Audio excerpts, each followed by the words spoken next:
Hi friends, Naji here. Welcome to my YouTube channel. We are continuing a discussion with LangGraph, and in this video we will be discussing on how can we execute the nodes in parallel.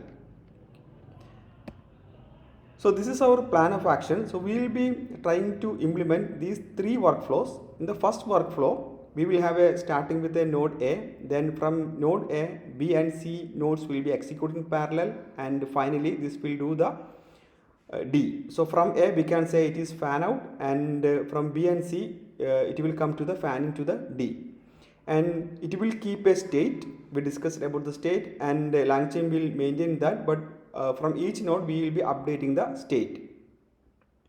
And here also in the second example we are trying to implement similar to the first one, but we will be adding one more node, and we will see how that is different from the version A or the first workflow. Then the third example, we will see how can we create a node something like this. So from A, this is a conditional execution is happening, conditional plus parallel is happening, then it will be conclude in the E. Okay, so we'll see how can we create these three workflows, and we can see the different result. For that, as usual, I have opened my Visual Studio Code, and the necessary installations are done using the requirement.txt file. Okay. First, what we can import few imports. Okay, so and we can discuss about this import. For typings, I can import annotated, any, and also new sequence also can be imported. And from typings extension, we can import the type tick, and this is the state type. And from LangGraph we can import state graph, and we can import the start node, and we can import the end node. So this is our basic import. Now what we are going to do, we are going to create a state, and this is the session, or this is the memory that we are going to create. So here this will be imported from the type tick, and the class will be of type dictionary. And here this is the aggregate. So all the nodes will be updated to this aggregate variable. And here what we are going to do, we are going to keep, so usually we can keep it as a list, but when we keep it as a list, what happens is that it will override the, so whenever a node B write to the memory, it will override it. To avoid that, LangGraph has provided a keyword that is annotated. So this is called the reducer, and it is a type of list, and we will be adding operator.add. So this means we are saying the LangGraph, okay, this is, you will not be replaced with the new values, you have to add to the list. That is what we are saying here. Okay, now the execution is done. Now I can create the template for a nodes. So this is just a Python class. Here I will be initializing with a variable. I can set a message here. The message type will be string, and I can set a value as message. Now I am going to define a call method. Here we will be passing the state, and I am returning the updated state. So here what I am doing, I am creating a aggregate, then I am passing self dot value here. Okay. So this means whenever I call this object, okay, it will, and I am passing a message here, the message will be aggregated to the memory. Okay, this aggregate variable. And I believe everybody knows about underscore call, or if not, I will quickly go through that. So if I have a class test, I have a I have my init variable here, and here I am saying print constructor. Okay, now here I am defining here I am defining call method,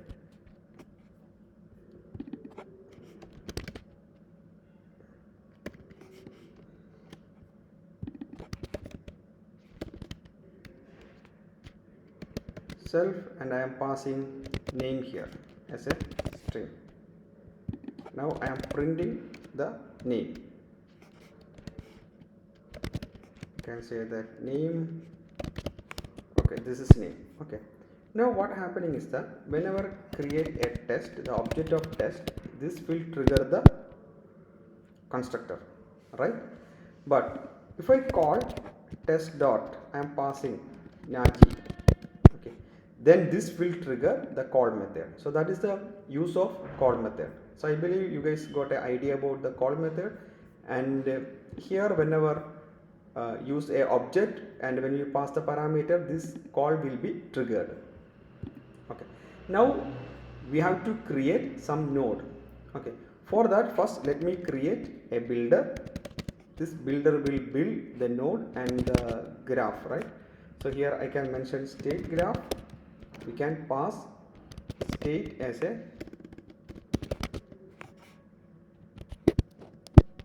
okay. Now let me build a node. So this is my a node. So this a node will be return value, and here I am saying I am a. Now I am going to create a node, second node. Here I will be saying I am B, and here I am going to say C. So the return value will be I am C. Then let me have a D, return value. Here I am saying I am C D.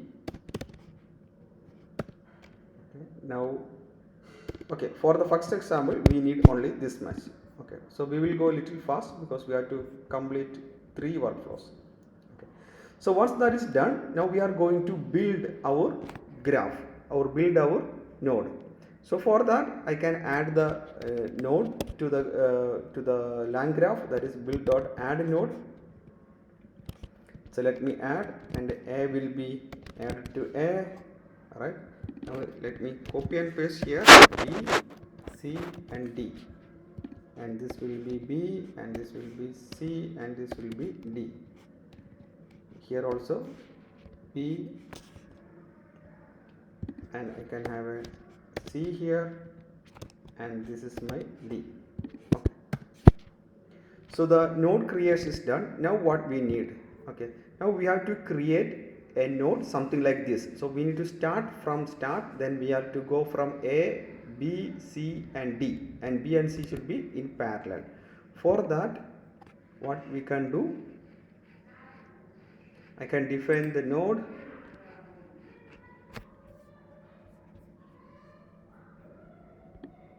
Okay, so what we will be doing, we will be adding the node to each edge. Okay, something is hanging now. Okay, I think it's fine. Okay, now it's fine. So I can add dot. I'm adding the first edge. Node is done. So we will have a start node will be there, and from A I'm going to, sorry, this is my start A, and I'm going to add edge. From A I'm going to where? From A I'm going to B, right?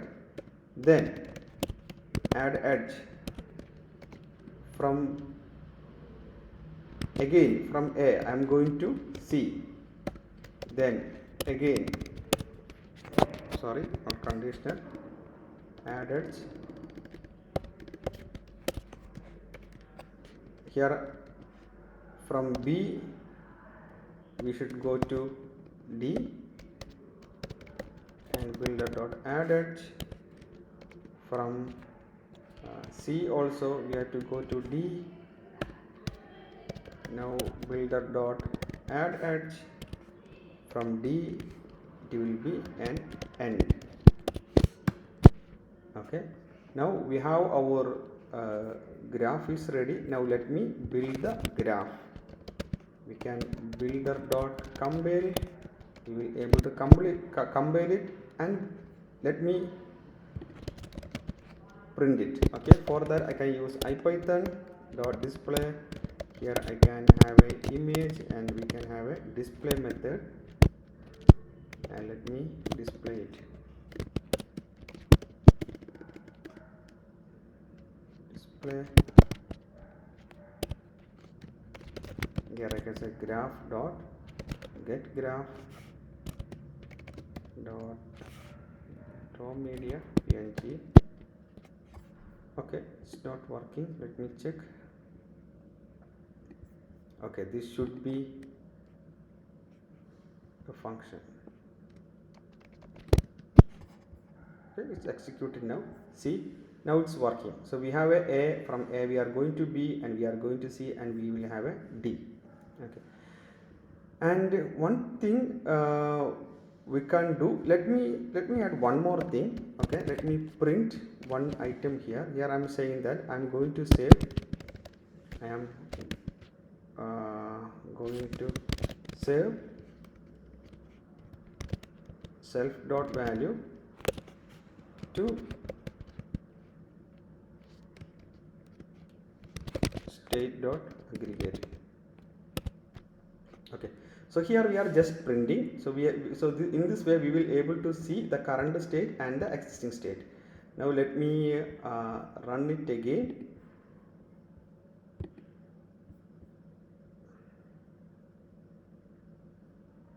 Okay, there are some issues. Let me check. I'm going to save.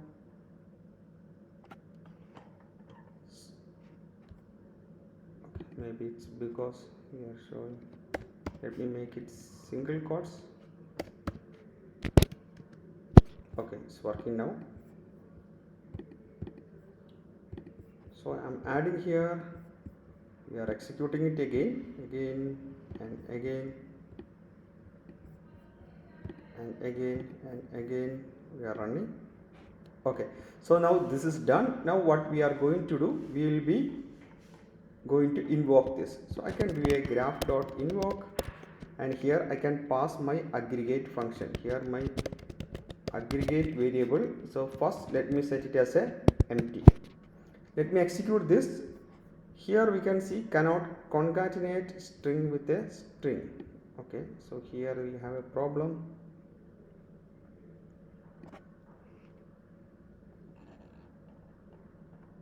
Okay, it state we cannot aggregate this. Maybe let me make it empty. Now let me execute this. Okay, that is not the problem. It says can only concatenate list, not the string.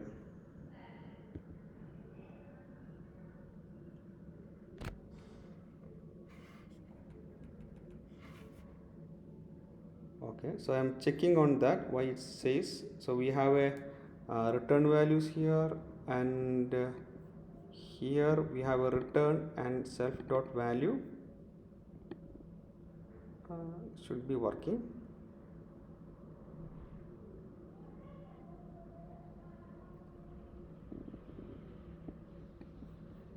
Let me make a restart and we can run it again.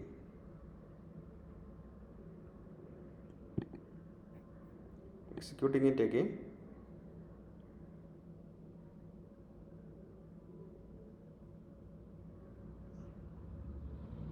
So again we are getting an error. So let me check on this. Okay, we'll check and get back. Okay, so I found the problem. The problem is here we are actually sending the aggregate as a string, and this should be a list. So that is why it's saying. Okay, let me convert it to a list. Then we can try it out. List, and this is done, and restart again. Let me restart. Let me run it again. Okay, so the execution is done. Now we can see I'm going to save from I am A. Okay, so this is the first node. So first node, it is saying that I am from A, and I am going to save to a empty state because initially the state is empty. The second time it is executing the B. So when it is executing the B, check the state. State is what is I am A. So only one state is there. Okay, but when it's going to the C, then the state didn't change. It's also the same state, I am A, because these two are executing in parallel. Okay, so that's why it has the same state. But when the D is going to execute, we will able to see I am A, I am B, and I am C, right? And finally, we will have a I am A, I am B, I am C, and I am D. So in this way, we are tracking the state. Okay, so I think we are good with this. Now we will see how can we implement our second use case. So we will see how can we implement this. For that, what I will do, to save some time, let me do some quick copy and paste. Otherwise this video will be nearly 45 minutes. So we'll do just let me do the copy and paste. This is same thing. Okay, we have the node. Now I can have the edge. No, I need to node. Then this is my node.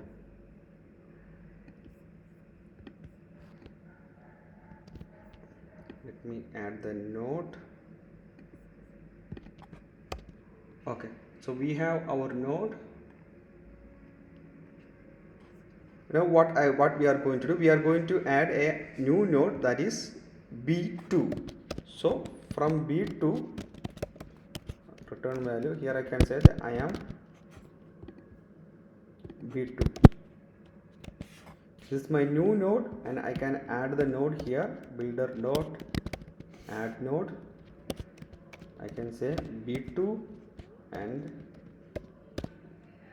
B2. Now here see, now what we need, from B, see, from A to B, and it is going A to C, and from B it should be go to the B2, and from B2 add edge, from B2 this go to the, from B2 this must go to the D. Okay, so see, from let me show it here in this graph. What I am trying to achieve, here we have a from A to B, B to B2, and B2 to C. Here also we will have a C, C to D. Okay, so that is why we have done. Now let me execute it again. We have a state, and we have a state, and we have a state, and we have the state. Okay, now let me print this. For that also I can copy and paste, and we'll see how this work.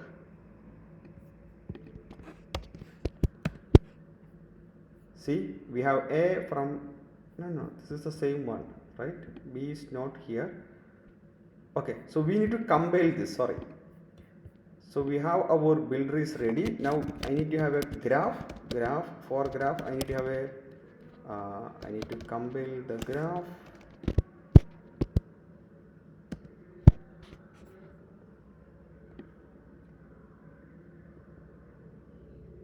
We have a state and builder dot compiled.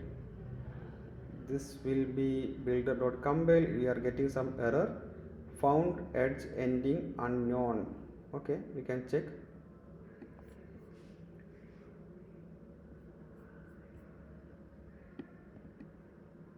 Can check here. We have a from A to B, from A to C, and B to B2, and B2 is here, and we don't have a we have a node here B2, and B2 to we are going to D. Okay, now we are good. So I forgot the codes, so I have updated that. Okay, now we can execute this. See, now we are we have got our graph. From A we are going to B, then B2, then D. Then here also we have a C and D, right? Now we can invoke this graph dot invoke. I can pass graph dot invoke. What I will do, we can pass aggregate. Aggregate should be empty. think there is a spelling mistake. Let me copy and paste here. Aggregate. Let me execute. Here we can see our input. So from A, I am going to save I am A to empty, I am B to empty, then I am C to empty, right? Then it is going to D. Okay, from C it is going to D. Then we can see I am A, I am B, and I am C. Okay, and here I am in B2. So when I am in B2, I can have I am A, I am B, and I am C. Then when I come to the D, from B2, here we can see all the state. I am A, I am B, I am C, I am D, and I am B2. Okay, and finally we will have I am A, B, and C, then D, then it will be B2 and D. Okay, so in this way we can easily build or easily parallelize using the LangGraph. Okay, so I think we can stop this video here, and the last workflow we can discuss in our next video. Otherwise it will be little bit more longer video. It should be a longer video, so I don't want to make it that much longer video. So please do like and subscribe. Have a nice day. Bye bye.